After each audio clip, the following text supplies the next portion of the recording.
We're still hanging on to 2020 here, folks, on my channel. I just can't seem to let it go.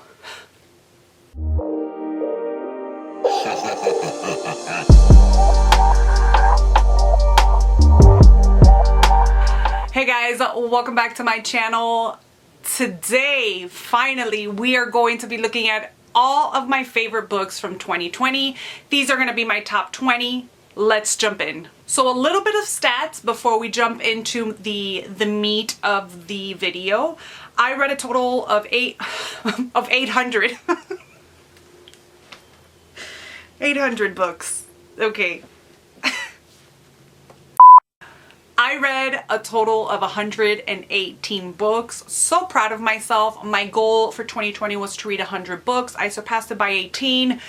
Needless to say, I upped it for this year, but that's for another video. My 2021 goals are still coming. Don't worry, I know. Out of those 118 books, 44 of them were 5-star reads. Obviously, they all didn't make it to this list because I just picked my top 2020. Whatever. If you guys would like to see another video where I showcase the rest of my 5-star books that I liked in 2020, I will gladly make that. So these are in no particular... So the first 15 books I'm going to show you are in no particular order. The only ones that will be in a particular order is going to be my top 5. So we will check those out at the end of the video, but we're going to start off with my top 15. Actually, all of these could have been my top 5, but this is just how I like to divide or structure my videos. I always have to have like a top and then a top because I'm ridiculous. I'm a Virgo. Hi, nice to meet you. Starting off the video with Kingdom of the Wicked by Karen Maniscalco. This is a book that I recently read and I love so much. I'm not going to get too deep into all these books because I could talk a lot and then I have to edit a 1-hour video, and I don't think anybody wants to see a 45-minute video of me talking about books, although I don't mind, but I know not a lot of people like really long videos. So this just has to do with a witch, 2 witches, they're sisters. It has an Italian setting, and she just needs to find out what happened to her sister because one day she finds her mutilated on an altar, and she's just trying to figure out who killed her and why, at the same time as keeping undercover because she is a witch and witches are hunted. And so she has to keep a low cover while at the same time being in cahoots with Wrath, which is one of the wicked, and she's been told her whole life to stay away from the wicked.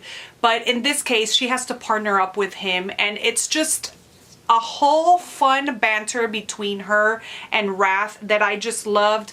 I don't know if I love this book because of its Italian setting. It has a lot of Italian dishes. Her and her family actually work and own their own Italian restaurant in Italy. So reading about all the dishes and also like the family traditions in Italy just really made this book for me. I know this book has mixed reviews, but I think my connection to it stems from that Italian base of it. So really enjoyed this book.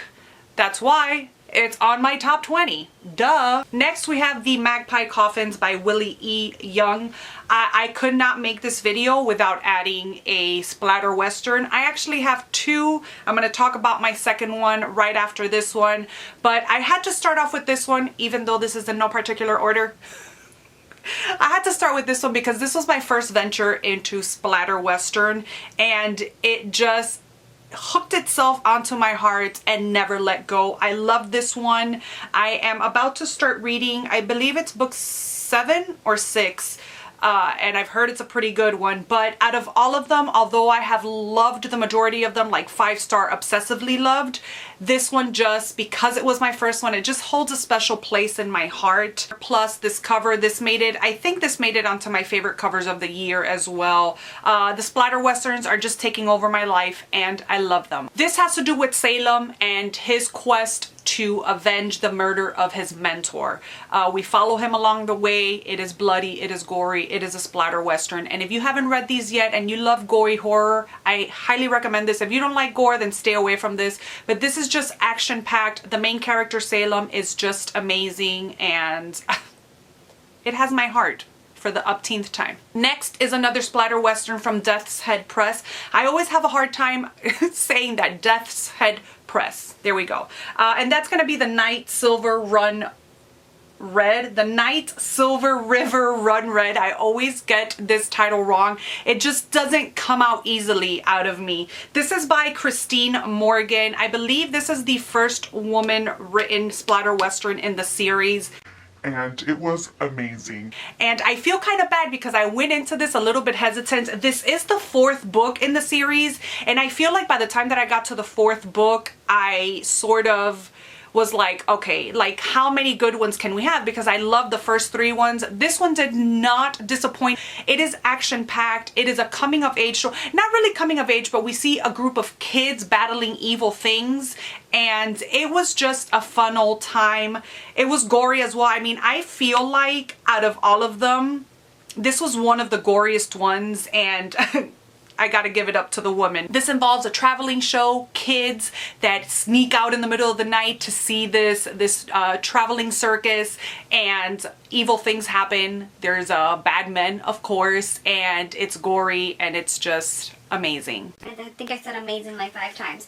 Next up is a graphic novel, and that is Pumpkinheads. I read this on the first day of fall this year, and it just took my heart. There's a character named Marcy in here. There's also a character that's a foodie that I just related to so much on a deep level. I loved her because I'm always looking for food and I'm always looking to eat. This is with Josie and Deja. Deja is the foodie, and they work at a pumpkin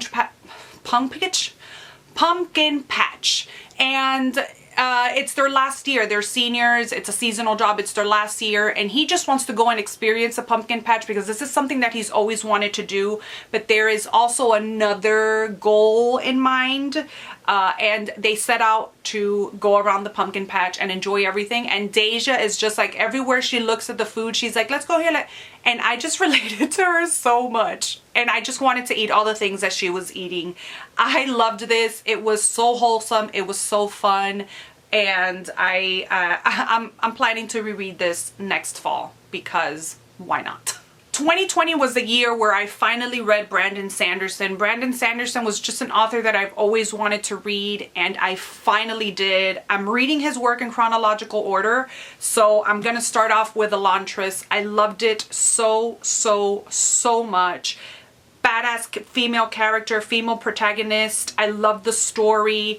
I feel like for his first book, I mean, it was super fleshed out, super detailed. I was just so giddy to finally have read my first Brandon Sanderson. I'm up to his 4th book already, and I've loved each and every one of them in their own way. And if I can include all of his books, I would, but Elantris was the one that stole my heart because it was my first one. I just can't get enough of him. I just can't.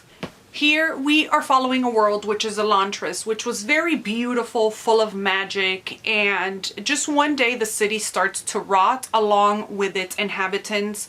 Power and magic no longer exist. We're just following the city that's going through all this, and a main character, Kay, which actually gets thrown into the city. He's someone with power in his city. Well, he gets kicked out of the city into Elantris, and it's just him navigating this world and trying to change things. At the same time, we're following Serene, and she is just a badass protagonist. She is one of my favorite female characters that I have read of yet. Every time I think of like badass, kick-ass characters, female characters, I think of Serene. She is battling powers. There's a lot of religious battles and a lot of power battles going on, and Serene goes where no woman goes in this world, and she's trying to do something for the people of Elantris as well. Obviously the book is a little bit more intricate than this, but it's just a fantastic fantasy novel.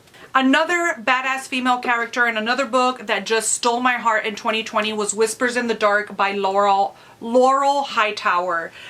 Talk about a kick-ass female character. Here we are following Rose, and she is a SWAT member. She is a trained killer, and one day she is called on a job and she ends up killing this man that has kidnapped his 2 kids and his wife. And so they're trying to get the kids back, and she has to end up shooting him. But little does she know that this is her half brother, and secrets start coming out. And it's just her battling being a single parent and uncovering secrets and ghosts and eerie things. This book, I believe, if I'm not mistaken, I don't want to look, but I believe this is a debut novel, and wow. I feel like reading this book, Laurel has been writing her whole entire life, and she probably has. She's probably written many things, but as far as published book goes, I could not believe that I was reading a debut novel. It is fast-paced, it is scary at times, and again, Rose was another character that I just fell in love with this year. She was just right on point. This is another book that, I mean, I recommend all of these because obviously they're my favorites, but if you like horror and you like ghost stories and just, again, a kick-ass character, I highly recommend this book. This 2020 was the year of kick-ass female characters because there's another book right after this. I'm just grabbing them as they're stacked here. And this is another book that has a kick-ass character that I just absolutely love. And that is Imogen from Devil's Creek by Todd Keisling. Obviously, this isn't about kick-ass characters, but it just surprises me how many books I read with just some amazing female protagonists that just stole my heart. Devil's Creek, wow. I loved this. This was my first Todd Keisling book. I actually have a whole reading vlog on this. I will leave it up above where I read the book and I review it, so I won't talk too much about this, but just know that you need this. This has very mixed reviews, but you know, you can't win everybody with every single book. I loved it. I thought it was amazing. It was creepy. There was some scenes, some very vivid scenes here where they talk about like smells and like rotted scents. It was like so vivid to me that I can actually smell these things. Here we are following Jack, and Jack is one of the small survivors from this cult that burned down one night. He was a little kid. He was about to be sacrificed to this underground lord, and the whole church burns down, and he's one of the survivors, one of the kids. Later on in life, he has to return back to this town where this cult happened because his grandmother, Imogen, has passed away, and he has to just deal with the house and little things, you know, just like paperwork and stuff. And something unleashes when he comes back. And it was just, I really enjoyed it. The writing is incredible. The sceneries are incredible. I said I wasn't going to talk too much about it, but I just can't help myself. You know, when you like books and you like to talk about books, you just ramble on. But Devil's Creek was ace for me in 2020. Next is a book that is way outside of my comfort zone, but I read it because number one, I have been eyeing it for a few years. The first time I heard about this book, it was Chelsea Palmer talking about it, and she made it sound so interesting. But, you know, because it's not my usual genre, I just pushed it aside. I added it to my TBR list and I just put it aside. But then it was one of the buddy reads to die for last year, and I was so happy because I finally had an excuse to read the book, and that is The Simple Wild. I don't need an excuse to read a book, you know, that wasn't the right word, but I gravitate towards horror. It's my comfort, it's what I love, it's what I'm always in the mood for. You have so many subgenres within the horror genre that, you know, everything can meet your needs. And so I always have a horror to read, but it's very hard for me to be like, oh, okay, I'm in the mood for this, because it's not something that I read. So unless I've read a lot of horror back to back to back, then sometimes I am in the mood for a middle grade or something a little bit light and fluffy. But again, I'm so glad this was one of the picks for the buddy reads to die for, because I read it, I fell in love with it. Obviously, this is a romance novel, and we're following Calla, and when she is young, her dad walks out on her. Actually, not her dad walks out on her, but her mom basically is tired of the life that she's living. She's alone in Alaska, away from her family. She is just, you know, she just wants to be with family, so she picks up her daughter and she leaves. That's how we start the book. Then within the next chapter, it's years and years later. Calla is grown and she gets a phone call that her dad is sick, so she must travel to Alaska to spend some time with her dad, and romance ensues and it's just so good. I love Jonah's character. I loved his appearance. I loved Calla as a character. I loved just their friendship and how everything blossoms. This was just wholesome. It was fun, it was sad, and it was just incredible. Okay, next, The Living Dead. This took me months and months and months and months to read. I started this in May for a tome topple, didn't finish it by the end of the tome topple, and then I kept trying to pick it up. I would read one page here, one page there, until finally another tome topple came and I finally finished it. And I hate that it took me so long to finish it because obviously I loved it. The Living Dead, George A. Romero and Daniel Cross. George A. Romero had started writing this, never finished it by the time that he passed away, and his wife contacted Daniel Cross to finish the book, and I loved it.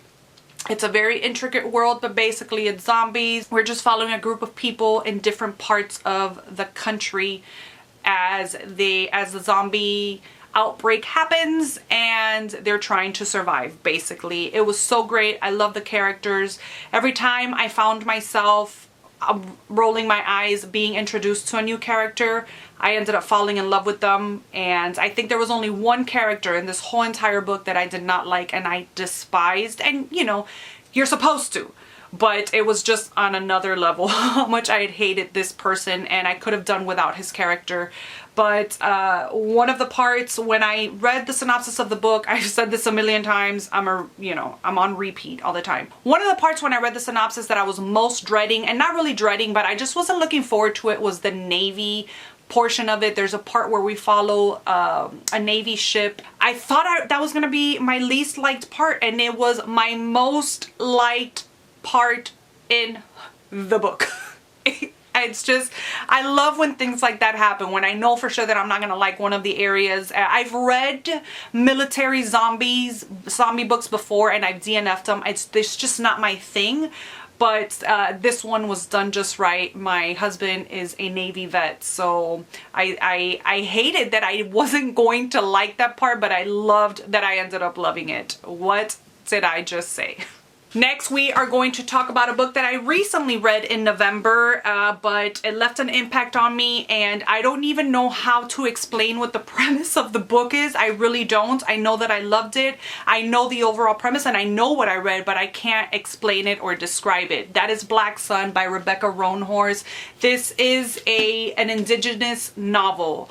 So I think in a way I'm sort of like intimidated to talk about it because I don't want to like get anything wrong or misinterpret something. So I've talked about it in my November wrap-up. I will link my November wrap-up up above so that you can check it out. But I loved this. I love the characters. We have a main character, Serapio. The beginning of the book is kind of, it's not kind of, it is hard to take in as a mother is prepping her little boy to be some kind of warrior in the future, but she offs herself, she throws herself off a cliff, and Serapio has to grow up wondering what is it that he's supposed to do. He was left blind by his mom, and it's just the story of him trying to complete or trying to achieve something in the future and his journey along the way. There are obviously many other characters, but that's the bottom line of it. If you like fantasy and you're in the mood for a good indigenous novel, I highly recommend Black Sun. All right, next is a book that I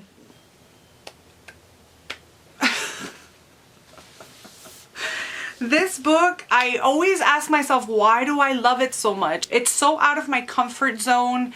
It's such a slow novel. There is no, I mean, it's a powerful novel because the contents of it speak of, or they talk about very powerful and important topics such as rape and a small town in Texas, out of all places. I love my Texas. The Texas sky, I say it. But either way, yeah, it's just a very slow-paced novel. It's just a novel where we're following this town and a story that happens in it. I don't know what it is that I love about it, but I do.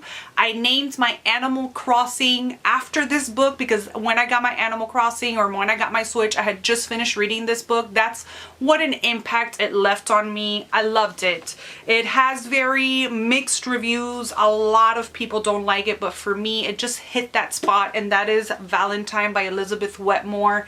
I read this earlier on in the year. I believe I read it in April, and when I went to pick it in my book of the month, I hadn't heard of this book, but I read the synopsis, and then this cover just really drew me in, and when I read that it was set in Texas, I knew I had to read it. This is actually in Odessa, Texas, and this was actually like a few hours away from where I used to live. We follow a girl, Gloria Ramirez. She is Hispanic, and she gets raped by this white football player, and she gets to run away, and she runs to the closest house, you know, that she could get to. She's barefoot, and she goes into this house, and she's telling her, you know, what happens. And so the girl Mary, which is the owner of the house, she tells her to come in, and a little bit later, like minutes or after that, the guy is coming down the street. His pickup truck is coming, and he's going to the house to see if Gloria is there. I'm not making any sense. And it's just this woman, Mary, fighting against this white community that's defending this football player, and they're saying that Gloria is lying, that she was never raped. But Mary saw her. Mary was the first person that saw her when she came to her house, how bloodied she was.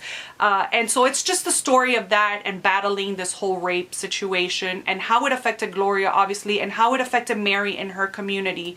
It was so powerful, but this is a very slow novel. Its contents it's not a fast-paced novel. It's not something it's not a story that engages you like that, but it's powerful. I loved it so much. There is a part here of the description of the Texas sky that just made me miss Texas so much. I actually read this.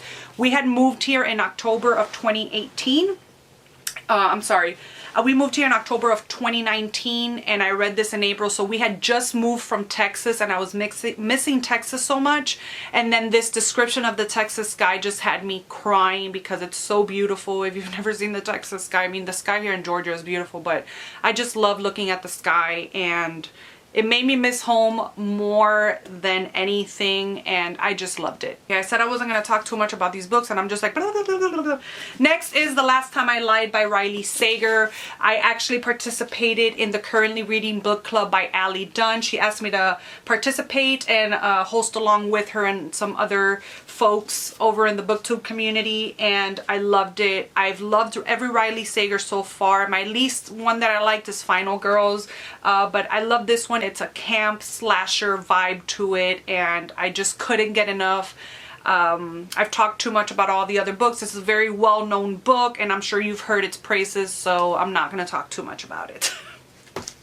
Not going to talk too much about it. Next is The Goldfinch by Donna Tartt. I don't know if you guys noticed all my book of the month that I read last year. I'm so proud of myself. I am on another book of the month journey this year to dwindle down some of my book of the month books, but I keep ordering 3 books at a time, so I don't know if that will really happen. But The Goldfinch, I loved it. Donna Tartt. It's such a novel. It's sad. It's a slow burn, but it is so good. I loved the movie as well. Here we are following a boy as he goes to the museum with his mom. They're there one day, something tragic happens, his mom dies, and it's just him navigating life, losing his mom as a young age, and everything that he goes through. It's a coming of age story. I was fascinated by it. It was my first Donna Tartt. Her writing is phenomenal, and I could not make this video and not include this book in it. Next is The Boy in the Woods by Scott Thomas. This is a little novella that I was sent, and it was so good. So good. I also read this recently. I don't know if it was October. Yeah, I believe it was October when it came out. I will leave the wrap up above where I talk about this book, but it's another camp slashery horror novel that you just have to read if you haven't yet. Next, we're going to talk about Gone to See the Riverman. I just spoke about this in my December wrap-up. I will link my December wrap-up up above if you want to check that out. But I loved this novella as well. I feel like this could have been in my top 5. That's how much I loved it. It's twisted, it's gruesome, it's just so good. It left a mark. I don't know if it's because I just read it recently in December that it's very prominent in my mind still, as opposed to some of these books that I read at the beginning of the year. But I loved this one so much. I love the characters. The story was incredible. And again, it is so twisted that I can't even explain how twisted it is. If you haven't read it, I highly recommend Gone to See the Riverman. It's a brilliant novella. Brilliant. We're down to my final 5, folks. My final 5 favorite books from 2020. These books, I just want to hug them. I want to squeeze them. Ooh, these books. Top 5, they're all top number 1s. I don't know how to place them in one order to place them, but here we go. I'm Thinking of Ending Things by Ian Reid. Wow, wow, wow. When I first finished this book, I was like, what? 2 minutes later, I was like, yes, yes, yes, yes, yes. This was a Stacks of Strange read. I'm gonna leave the live show down below so you could check it out, but this was a phenomenal book. I've talked a lot about it, so I'm not gonna talk too much now, but has my heart. Next, Tender is the Flesh. Did you guys really think that I wouldn't add this in this video? By Agustina Basterrica. A world where all animals are poisonous to humans, so they start farming humans for meat. It's a must read. It's difficult, but it's a short one. It packs a punch and it will leave you like, what? I couldn't. Docile. Still thinking about this book to this day. I believe I read this in March. It could have been April. I want to say March. Maybe February, but I think March.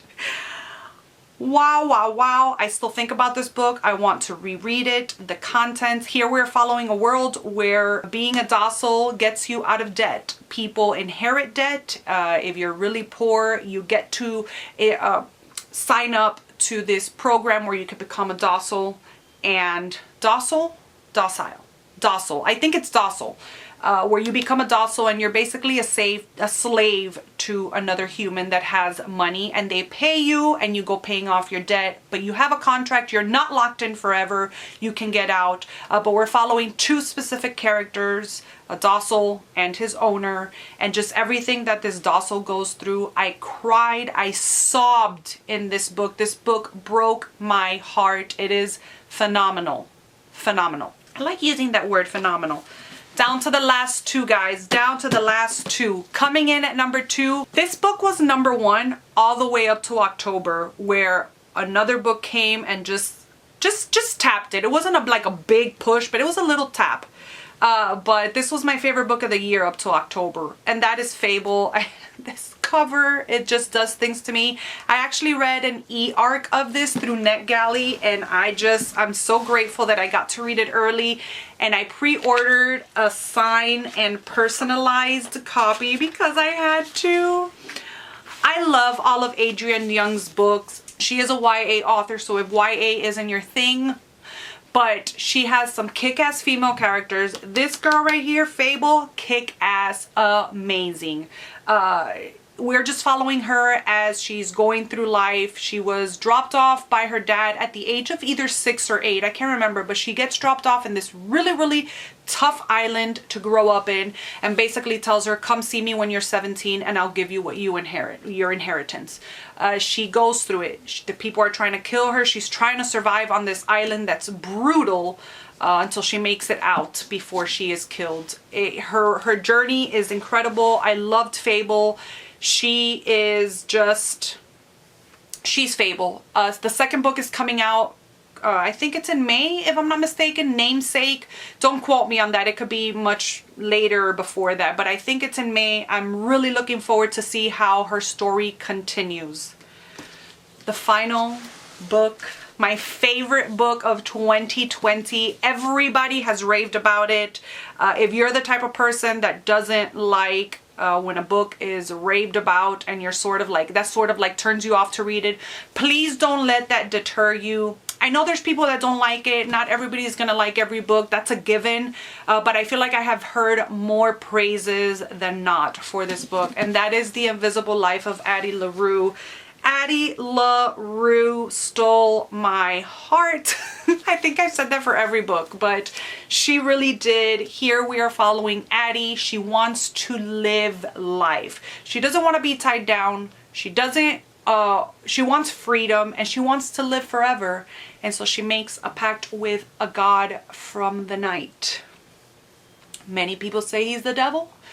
Many just say he's just a god from the night. And her grandmother always told her never to pray to a god that answers at night. But apparently she didn't listen to her grandmother and she makes a pact, and nobody remembers her the minute she walks out the door. She has freedom because nobody remembers her. She can't, I mean, there's so many things that entail her being free that it hurts. And until one day she walks into this bookstore, Actually, she walks into the bookstore for the second time and the guy that works there actually remembers her. So the story shifts and it's just such a heartbreaking story. It is so good. The writing is incredible. V.E. Schwab. This is the first book that I read by V.E. Schwab, but the second one that I intend to read, or that I try to read, and obviously I succeeded. But I am eager to read more of her stuff. This is an adult novel, so it's a little bit different than her other, obviously, YA books by Victoria Schwab. But if you haven't read this, please do. I think this can appeal to many people. It can appeal to horror lovers because although it's not horror, it's way not horror, but it has that dark element to it with the dark god. If you love historical fiction, this is not historical fiction because it's in current life, but she actually lives for 300 years until that one person recognizes her. So it's a long span of time. If you like contemporary, I feel like you'll like this one because it is a fantasy novel. It is a fantasy element to it, but you know, we do follow her in her everyday life and all the people that she meets and everything that she goes through. I just feel like this could appeal to so many people and so many genres that favorite book of the year, folks. Here it is, The Invisible Life of Addie LaRue. That's it, you guys. That's everything for this video. Tell me, what were your top 5 books for 2020, your favorites of the year? Thank you so much for watching. Thank you so much for the support in 2020. I hope you guys enjoyed this video. Let's chat books in the comment section down below. If you haven't subscribed, subscribe. Hit the notification bell. I will see you guys in my next video. Bye!